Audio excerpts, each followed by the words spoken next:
Welcome, everyone. My name is Ashley Safransky. I lead marketing here at UConnect, and I am super delighted to be joined by my friend, Nguyen of Illinois Institute of Technology. And, he and I are going to have a great discussion about how IIT really positioned career services, career resources, information, et cetera, and really made it the focal point of their enrollment strategy. And as a result, saw record enrollment because of it. So, T, do you want to go ahead and introduce yourself? Yeah. Thank you, Ashley. I'm really happy to be here. Again, my name is Nguyen, Associate Vice Provost for Student Engagement and Career Services at IIT. Been at the university for just over 3 years now, and it's certainly been a blur.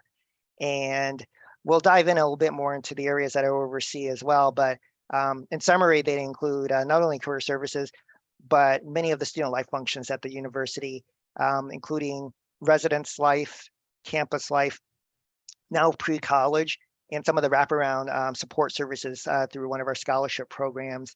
And really what we're trying to do is connect the dots on all those things as it relates to career services, career development, enrollment, and retention. So looking forward to the conversation, and great to see some friends as I look at the participants as well that are joining in. So. No, I love it. No, thanks, T. Super pumped to have you here. And before we kind of get started in earnest, I do want to mention that we are recording the session and we will be emailing it out to everyone, including those who couldn't make it today, tomorrow. So you can be on the lookout for that tomorrow. Please do use the chat. I think everyone should be able to chat. And then we do have the Q&A box. So T and I have lots of questions for T. And, as you have questions, you're welcome to send them in through the question and answer box. You can put them in the chat, and we'll try to get to those kind of throughout. And then certainly we'll leave about 20 minutes at the end. Okay, so T, I am super pumped for this conversation because as you know, as you and I have been chatting, having worked, I worked 10 years or so in new student recruitment at a large public institution within an enrollment management function. And even though it's been, like 5 years or so since I was last on campus, even at that time, questions about value, ROI, outcomes, job placement, career ready, whatever, you name it, far and away, the number one thing that, I personally and, our staff was asked about and we tried to talk about. That was 5 years ago. I think fast forward now, and I think we would all agree that it's heightened, right? The prospective students and parents, they care about it even more so now, which was hard to believe even, as I think about back then. It's, the prevalent thing for, will I pursue post-secondary at all?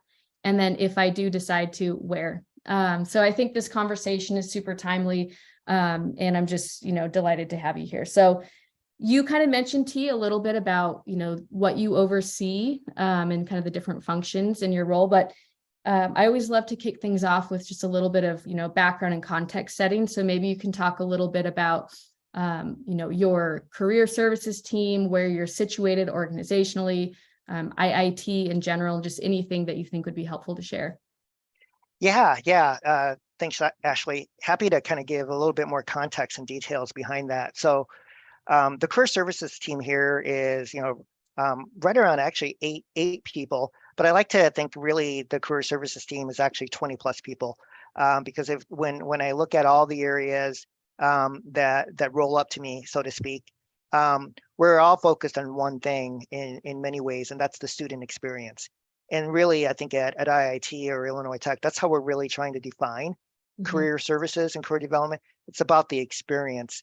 We believe that the myriad of experiences students can gain through, what we often think about internships and co-op is important, but also in other ways, research, being involved in student organizations, leadership, volunteer, the list goes on and on. So that's how we like to think about it. In terms of where we're housed within the enrollment management function. That is relatively new. I believe that change was made right before I joined. as well. So in many ways, I think it was a very strategic move to think about it. I don't think we knew, or I knew exactly how it would be positioned or what it would look like Mhm. before I joined and once I joined, in those first few weeks.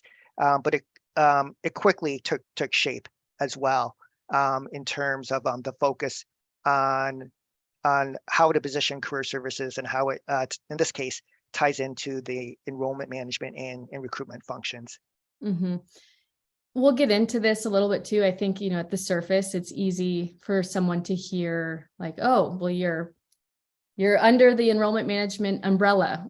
So, of course there's alignment, but I think as you and I have talked, and I think anyone who's worked on campus knows it's not just a given that, there's automatic collaboration and partnership based on where you're situated. So we can dig into that a little bit.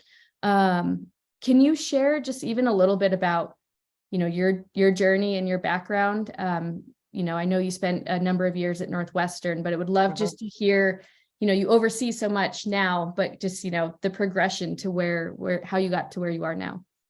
Yeah, yeah, happy to do so. I think in many ways it's somewhat traditional and in some ways non-traditional. So, you know, um, so yeah, I started at Northwestern, and at least in my higher ed career, spent 11, 12 years there, actually building my career, and worked both within a student affairs organizational setting. So, because we're talking a lot about organizational setting today, I think that's important. And that was within the central career services space.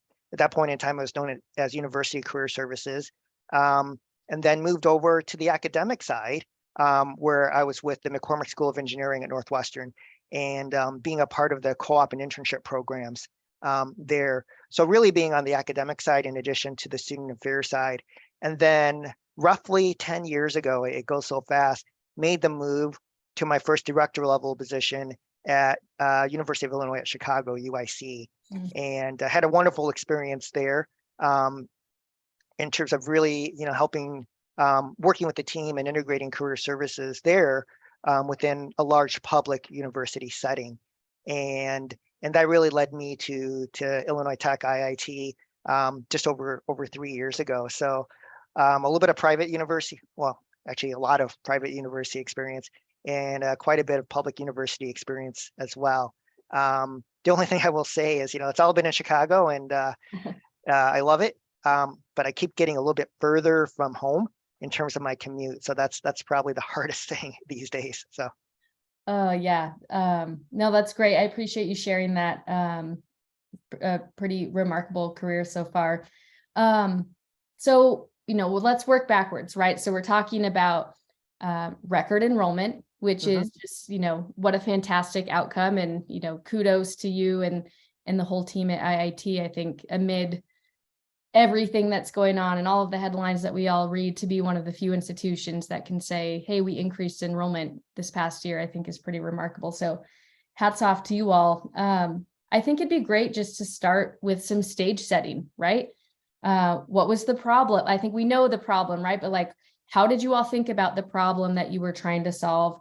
How was that problem identified?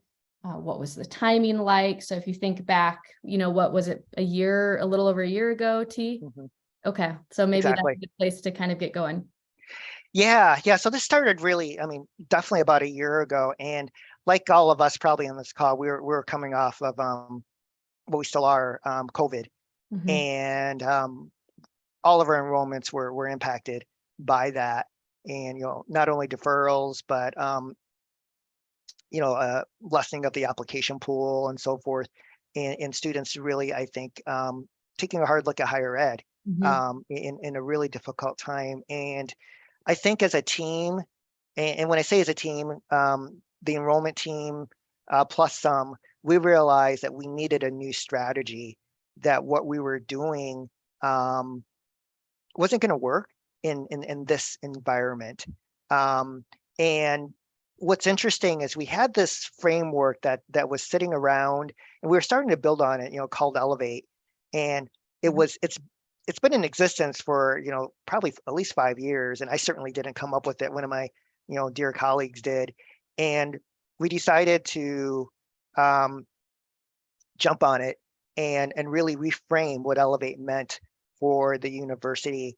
And I think the reason we did that is looking at the students that attend IIT, we realize we have a fairly high percentage of first-gen students, a fairly high percentage of students that are Pell eligible, and I'm obviously talking about the undergrad population, but even at the international or at the grad population, it's definitely more on the international side.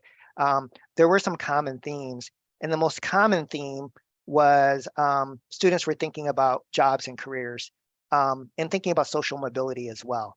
And we're one of the leading institutions in the country from raising a family's socioeconomic standing, at least in the state of Illinois, one of the top.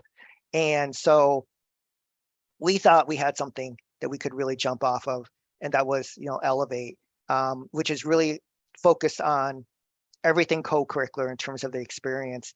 And where we landed, and it's still continuing to evolve as we operationalize things, is we're guaranteeing experiences for students. We're tracking it to the best of our ability. And we're going to continue to pour resources into that as well, and making sure that students get that experience at Illinois Tech in ways that are interesting to them. And it's all about career readiness as well. On top of that, and this started, when I started Illinois Tech, we also moved in a position through UConnect's help where we really wanted to focus on career outcomes as well. And that was kind of the first move we made even before anything else. And now we're all in terms of really making sure that we publicize our career outcomes, they're front and center. And now we're moving into a position where we want to, even though they're strong, we want to continue to improve our career outcomes and get buy-in from the colleges at the university and how they're going to help us to do that as well. So that's a major focus for us going forward, amongst other things. Yeah, absolutely. And I want to talk more about outcomes with the, when you were identifying, okay, enrollment, like many institutions, we're struggling, and we've identified that, hey, our students care about career readiness. We have, a high percentage of students who need additional resources. How was it? And maybe you could just kind of dig deeper into, what was needed to kind of make this institutional decision that we're going to go all in on career readiness in terms of new student recruitment, and legitimately, make our whole pitch center the whole strategy around career and career resources. Who was a part of that, and what did those conversations look like and sound like? Yeah, it was definitely a team effort. It was definitely the associate vice provost or president for our undergraduate enrollment at the time. It was certainly me. It was our AVP for strategic initiatives, or VP for enrollment, the top leadership as well, the president and provost. In some ways it was a big bet, but I think it was a safe bet. We had some inherent strengths, certainly, being in fields that are high demand. But I don't think we were doing a good job of talking about it. And it's a competitive space. I mean, even in Chicago, and we knew that we needed to really talk about something that distinguished ourselves as well in terms of the student experience. I think the other advantage we had was I like to think of ourselves as kind of a Goldilocks type of institution. We're not too big and not too small. And what that allowed us to do, I still think it could be done even if you're small or you're big, but it allowed us to quickly shepherd resources and get buy-in as well, organizationally. It's a complex organization, but still small enough where a lot of people, and you can really connect the dots. So I think it all came down to really the relationships that we already had built in. And to your point, Ashley, it's easy to say, oh, well, we're housed in enrollment management. Well, that's a super big division here at the university, probably one of the biggest at the university. And just like, you could be housed in other areas like student affairs, you could not know people, not talk to anyone in other areas.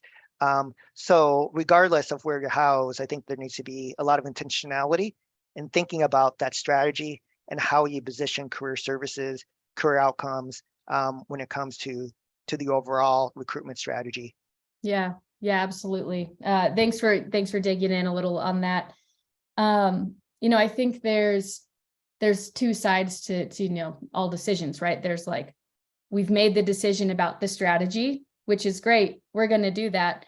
Sounds like the right plan. And then there's like execution, which is a whole thing, right? Just getting to the decision is, half the battle. Can you talk us through like how you thought about executing on that strategy? What was it like partnering with admissions and recruitment, or, admission counselors, technologies that you all really relied on, or just anything that kind of gets into the weeds a little bit? Yeah, I will say it was a whirlwind, especially at the beginning, because as you might recall, actually, we did it relatively quickly. I don't know if it was in record time, but when we made the decision to go all in with UConnect and to focus on Elevate, we were fighting a deadline. And the deadline was, the admission application process, which was last January. So we didn't really start the build until November, I believe, because I think we really agreed to things in October, and it was a fast build. So you had to shepherd a lot of people really, really quickly.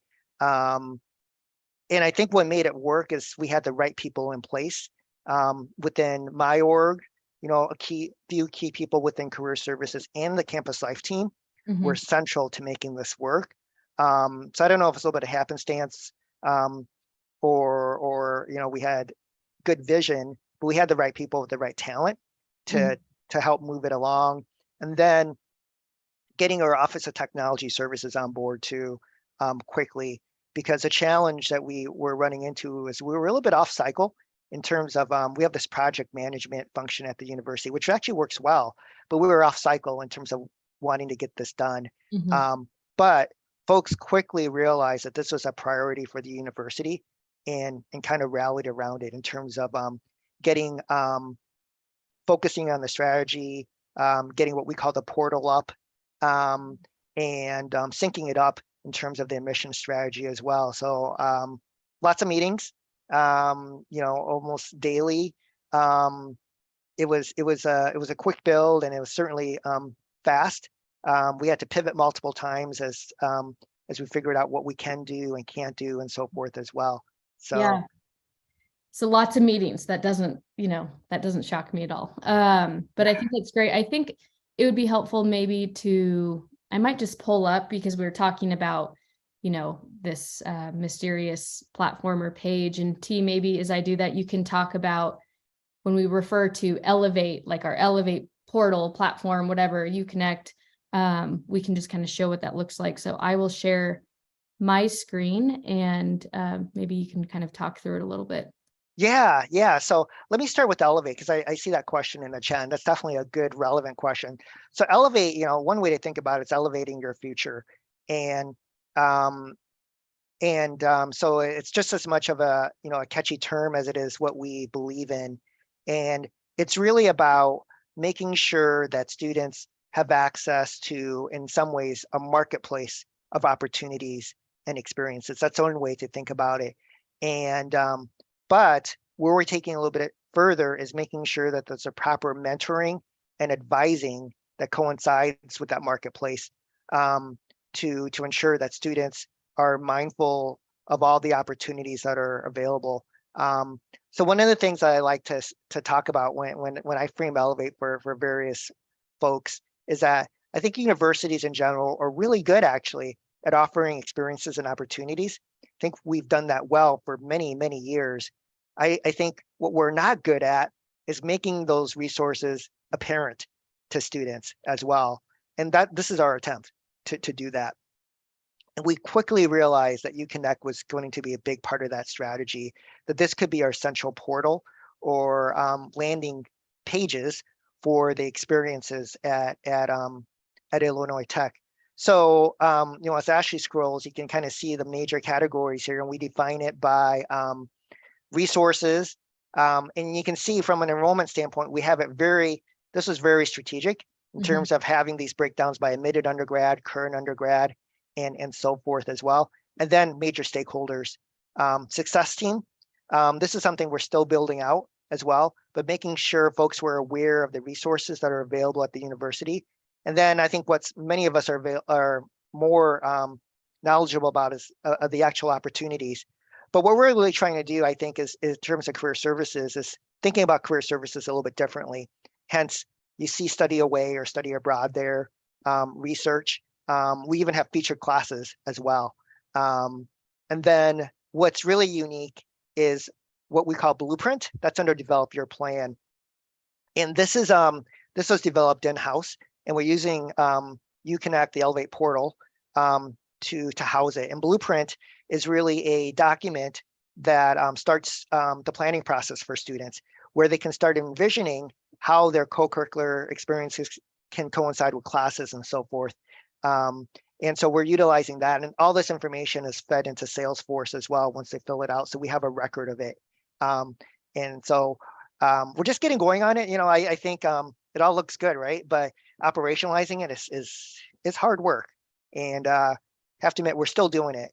But we got to kind of stay focused on that. So that's a little bit on the Elevate landing page. But this has gained a lot of traction at the university, even now. Certainly at the beginning, we had town halls at the very beginning. Recently, we sent out information on career outcomes to the deans, just as a reminder. That got good traction as well. So there's a lot of awareness of the site currently, and of what we're trying to do. Yeah, I think you really hit a nail on the head when you said, like, traditionally, I think, what's being done really well is there's not a shortage of resources or opportunities or experiences. It's how to find them and how to navigate them and make sure that students have equitable access, right? They can access those resources 24/7, 365. So I think that's a really important thing. As I think about, like, if I put my admissions and recruitment hat back on and I put myself back on campus, we as recruitment staff, we're just inundated all the time with talking points for specific departments or colleges or resources, or show this when you talk to a student interested in business, but show that here's an outcome for a cool story to talk about for a student from the history department or whatever. It's super hard, even as an internal staff member, to keep track of all of these different resources, opportunities, data points, etc. So I would love to hear, how was the portal received from the admissions staff? I know if it were me, I'd be like, thank goodness I can just go to one spot and I can basically start all of my conversations from here. But would love to hear more about that, and just, I think, what types of trainings and conversations did you have with the admissions team on how to use your portal? Yeah, there are numerous conversations, and I would call it more strategic sessions. I think one of the things we realized pretty early on is we needed the admissions team their buy-in to make this work as well. So certainly at the leadership level, there was involvement there, at least in terms of the ideation and so forth that happened. But then it came down to the execution and getting this off the ground. And one of the things we did, now I remember fairly well, is as we were building the site, we were updating the admissions team on what we were doing. We were also talking to them about their ideas. And to a certain extent, before we went live, they were some of our first beta testers as well. So they were a core group. Certainly, I think some of our students who worked for us in various areas, they were also beta testers as well. But we were very intentional about making sure that that they were there, and they offered some really valuable input in terms of how they saw it as well. And then I can't remember exactly the timeline now, but right when we went live or shortly after we went live, probably a little before, we sat down with the entire admissions team as well and walked them through the vision for the site, how to utilize it, and some things to pay attention to as well. So there's some training that went into it. Yeah, absolutely. So it definitely sounds like it was built in partnership, right? Kind of from the Mhm. jump, and they were, a part of the process, versus, hey, here's this thing that you need to talk about. I think that always helps kind of getting people kind of along with the cause. There are some good questions about, like promoting. How is enrollment promoting the site? And I know I was going to ask you about like how is the portal, or how are you promoting career resources at Mhm. different stages, right, of the Mhm. admissions funnel? So you're trying to just generate inquiries and applications to securing deposits, and just like anything else, I think there's different strategies and tactics used. So I'd love to hear more about how they're promoting it, and then any specifics related to different points of the funnel. Yeah. So I'll start with prospective students and how we promote it and how we are promoting. And then I'll pivot to current students as well, if that's okay. So we were I like to think we were pretty strategic when we launched in thinking about it as prospective students.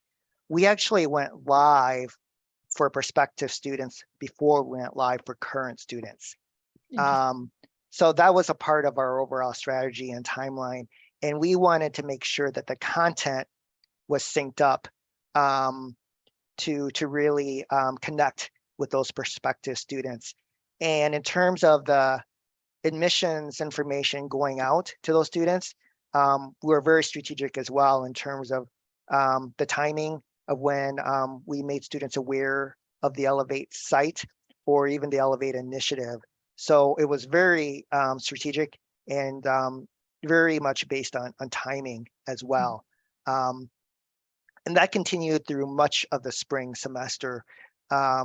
We actually, because of timing and because of where we were in the semester, we really didn't make a big push to current students until later in the spring. Um, that's partially probably because of bandwidth and staffing, but Mm. also strategic in that we wanted to focus on prospective students first before we felt ready for current students. And the way that we envisioned it, and these things constantly evolve, is we see the Elevate portal or you connect as kind of a cycle in terms Mhm. of where it's going to focus as well.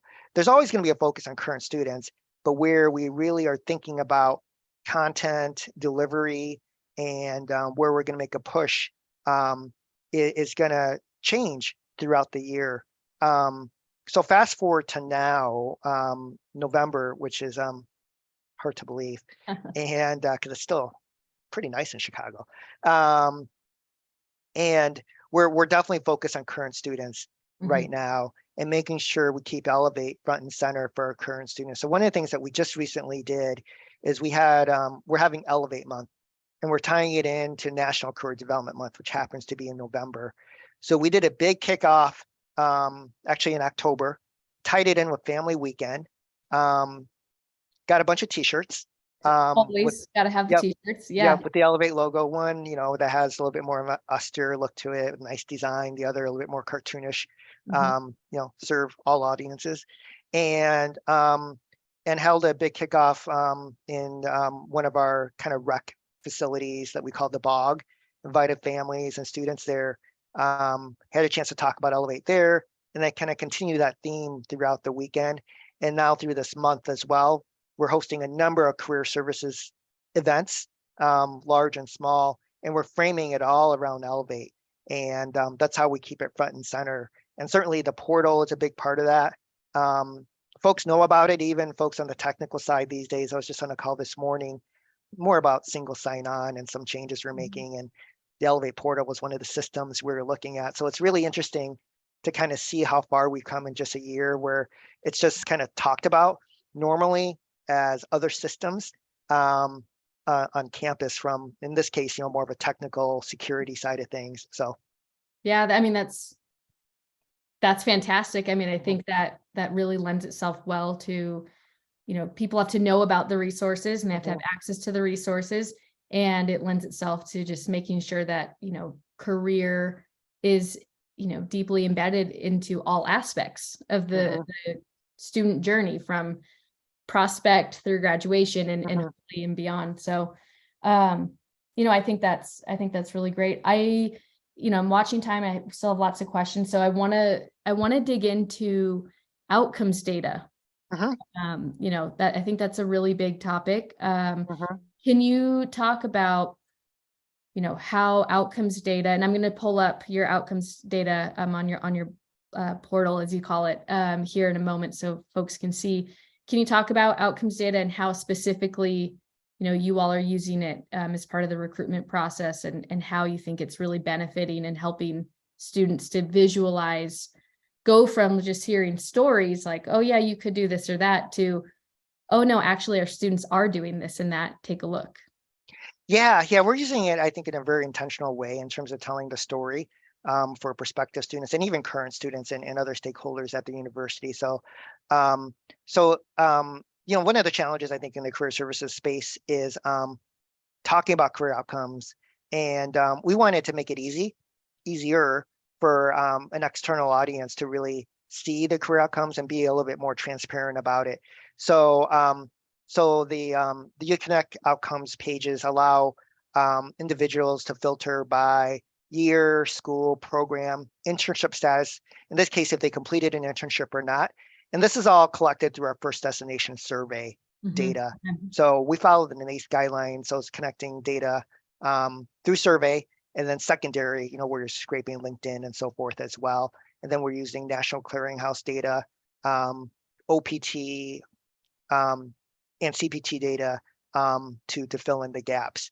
So what this allows us to do is, as you can see, let folks know where our graduates are landing, mean and median salary, top hiring companies, and so forth. And if we circle back to the enrollment side, for our admissions counselors, I think it's a pretty easy story to tell in terms of this is where you need to go to look for more information as well. So that's how we started using it, and in many ways we're just getting going on it. We recently sent this information to the deans again, as I mentioned earlier, as a reminder. And you got to kind of keep these things front and center. And I think the plan is, once we have 2022 data ready to go, we'll host a town hall or a meeting for the university, at least the deans, in leadership, to talk about outcomes as well. That's just a part of how we're utilizing it. So we're kind of hanging our hat on that in many ways. We've got some pretty specific goals as well, as far as where we want to go in terms of our career outcomes rate. So we realize a lot of factors that go into it. But that's our focus. Yeah, absolutely. And I think, having access to outcomes data as an admissions recruitment person absolutely can help tell the story. I think, when I realized that this data exists in the way in which it's shown, I'm like, where was this when I was on campus? Because it's just so not uncommon to be asked by, a parent of a student, how much money is my student going to be making 2 years after they graduate? And at the time, you're like, what a crazy question. How would you expect me to be able to answer that? And to now see like, hey, there's resources, let's pull it up, and you're thinking about this major, let's look over here, is incredibly powerful, I think, across the board, but, especially as I think about having those conversations with prospects. Yeah. And the way I think about it, in terms of career services, and I think as many of us who have been in the field for a while, I think, we're operating in the fact that career services, I think needs to kind of think about things differently, right? And it's more about career knowledge just as much as it is career services.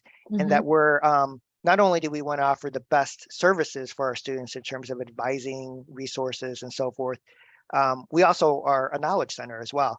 And I think that's the number one way in my mind that you can position a career services center at a university, is being a source of knowledge.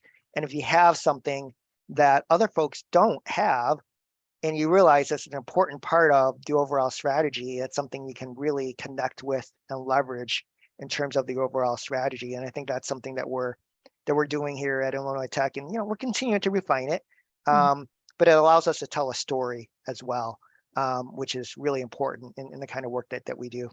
Yeah, and I think to your point about being a knowledge center too, it's I think recognizing that there's strength in numbers, and the more that we can enable and support other stakeholders all across campus to have meaningful career conversations, the better, right? The students are better off for it. I think all career services teams would probably agree.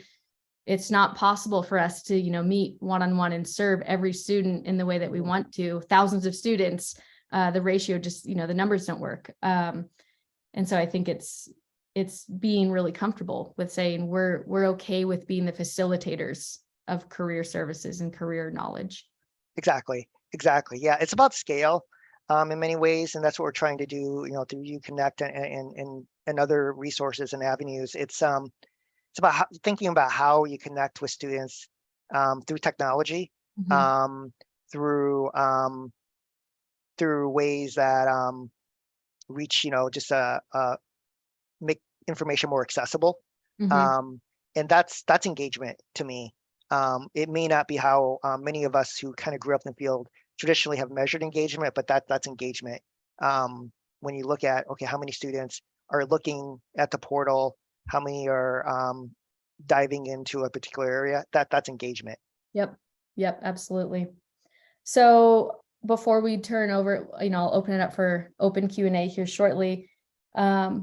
What, tactical guidance or advice would you give to other career services leaders who, see the benefit, like they're drinking, they understand, and there's a lot of agreement. How do you start planting those seeds on campus to say, like, hey, we can help, we can really help? And how do you start kind of initiating those early partnerships and collaborations with a department like enrollment management? That's a really good question. I think a part of it has to do with timing as well. I think timing is everything. And so just an example, if your university happens to be going through a large scale strategic envisioning type of session where you're thinking about your vision and mission, that could be a good time to really frame the role of career services and how you can be a part of that overall strategy. So I think to a certain extent, that's the timing element. The other piece is looking at just the overall culture of the institution as well, and kind of thinking about what's perceived about career services, and then what's the real narrative that you want to tell in terms of your story. Because I think it's important to constantly be telling your story, because if you don't, someone else is going to do it for you, in my experience. And so what's that real narrative there? And then take that narrative and think about how that narrative can tie into the overall strategy as well. In this case, when it comes to enrollment, you could do the same thing for retention as well, in my mind. And then really, I think from there, and what we've done is being able to hone in on specific themes. And in this case, it's about the experience and guaranteeing experiences. And then this is a hard work. And then how do you operationalize it? So the operations are a part of the strategy as well. Not easy, and we certainly don't have it perfect, not even close. But we're continuing to kind of iterate and refine it as we go along.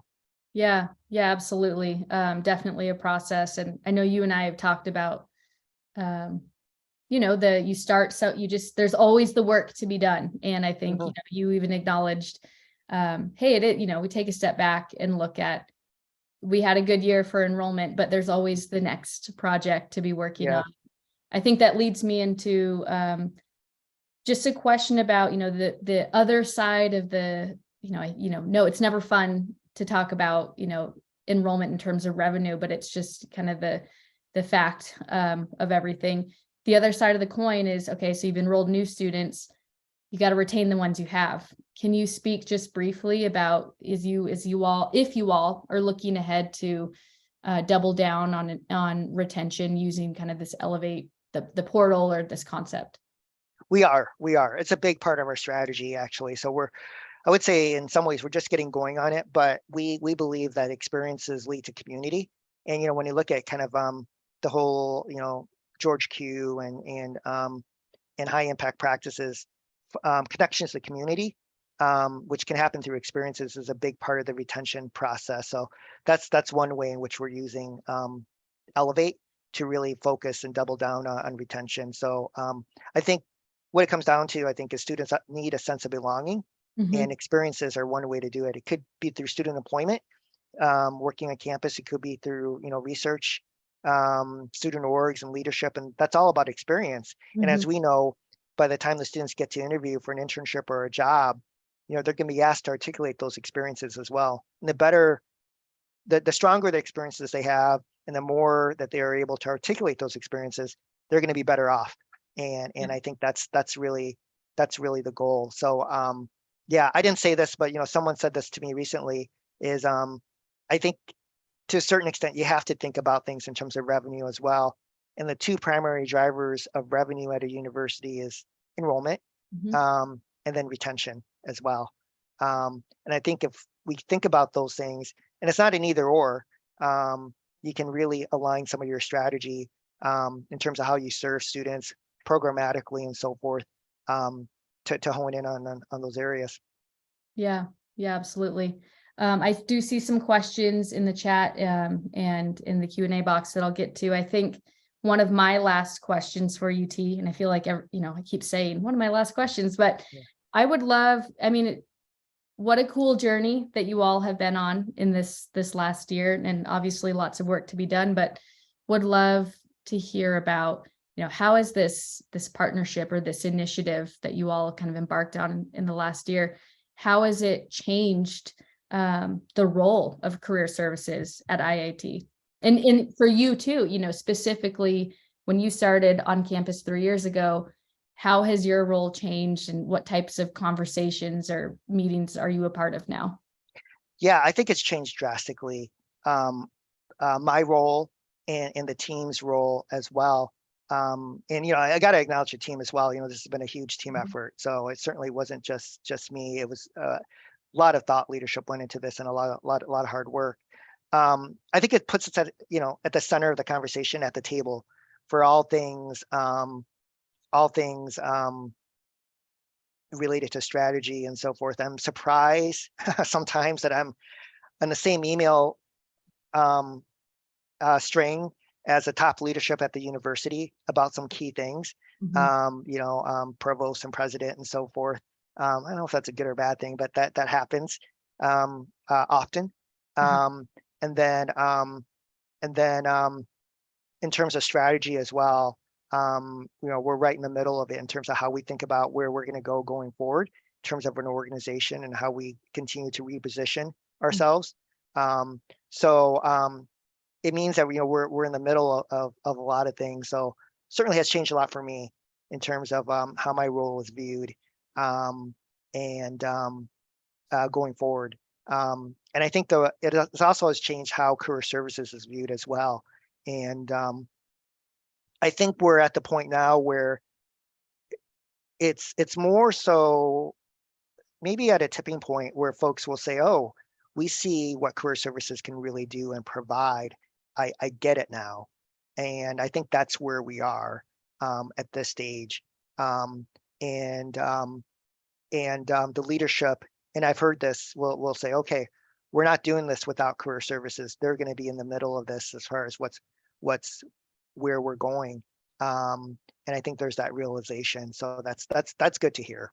Yeah, absolutely. And I think we go back to my question about, making the case and starting those conversations. I think there's absolutely a story and a narrative to be told. And I think just hats off to you all in IIT and the work that you've done. And I really am just so appreciative of you coming on and talking about your story. So we have 14 minutes left, and we have several questions. So you're on the hot seat now. Yeah, I can tell. We're going to go. You've kind of taken a look. So I'm going to jump right into it. And everyone, if I haven't asked a question, you're welcome to put it in the Q&A box or in the chat. I've been trying to kind of keep tabs on things, but I'm going to go with one that's just right kind of near the bottom. And I love to see someone says our AVP of admissions is on the webinar with us career services folks. So love to see, you know, a partnership That's great. already in the works. Robin's asking, how is admissions helping to build the pages on the UConnect site? So is there any direct involvement? I know you talked about early collaboration, but maybe the ongoing part. And then is there any data that you can kind of point to, or that you all looked at to kind of say the UConnect platform or your portal is directly related to the increase in enrollment? Yeah, there is. So admissions we have an ongoing dialogue with admissions in terms of building the site and what they want to see. It's with the staff, but often, you know, my counterpart as well. So at the leadership level in terms of that. So that's ongoing. The data, you know, we do have data on why they chose to attend Illinois Tech. You know, it's not just, you know, frankly, you know, students probably don't know that they're looking at UConnect. Really what they're looking at is Elevate. And so we have data that says, okay, Elevate's a part of it, of why they chose the Illinois Tech. But there's also many other data points as well in terms of why they chose the university. So I think it was really more about, this was a part of our strategy. It was central to our strategy in terms of why you know, we saw the increases. Certainly there's a myriad of other reasons of why we saw the increase. But you know, we know that we're going to stick to this in terms of the Elevate story, co-curricular experiences, guaranteeing experiences. That's what we're going to be really focused upon, you know, for subsequent years. And you know, we had a successful first year, but we're just getting going. And you know, 1 year, I think 1 year is not a trend. And so I think it's going to be really interesting to see where we land next summer or late in the spring as well. You know, at this stage, both at the undergraduate and to a certain extent at the graduate level. So yeah. Well, I'll send the calendar invite for webinar part 2 for a year from now, and we can talk about how year number 2 went for you all. Yeah. Excellent. So let's see, there's another question. You also mentioned career readiness. What did your university change in regards to that initiative? I think it's just an awareness of career readiness, I think, is the first thing. Is we certainly, you know, honed in on a lot of the things that NACE has worked hard on, and focusing on that in terms of where we want students to focus their time and where we want our students to gain our experiences. And so I think it's just as much about using the language of career readiness and thinking about career readiness in terms of everything that we're doing. So, you know, in the classroom and outside of the classroom, and how this ties into career readiness. So I think those are some of the things that we're really doing. So it's a big part of the conversation too, in terms of talking about career readiness. Yeah. I had meant to just do this a few minutes earlier. I did just launch a poll question. If you are interested in learning, you know, any more about how UConnect can help support, you know, engaging prospective students and obviously other student populations, feel free to respond to the poll, and you know, of course, we'll reach out. I'll leave this up just for a second, and T, I'll ask you your next question. Has all of these initiatives involved or included the involvement of faculty? They have. So there's, you know, I would say one of our biggest partners is certainly on the academic affairs side, you know, our Office of Academic Affairs, but also with faculty as well. So one of the things that we actually did initially when we were rolling things out last spring, I don't know if I mentioned the audience, but the town hall that we did last spring was specifically for faculty as well, and staff. But that was the audience, and we had good numbers attend. It's a little nerve-wracking. I mean, even though we do it virtually, anytime we were doing that.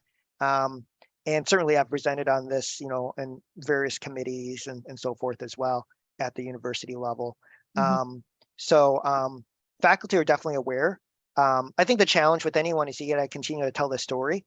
because you will continue to get questions about, what is Elevate? How has it changed? And the good news is people are talking about it, but you have to work hard to constantly make folks aware of where it is now, Mhm. versus what Elevate was 5 years ago.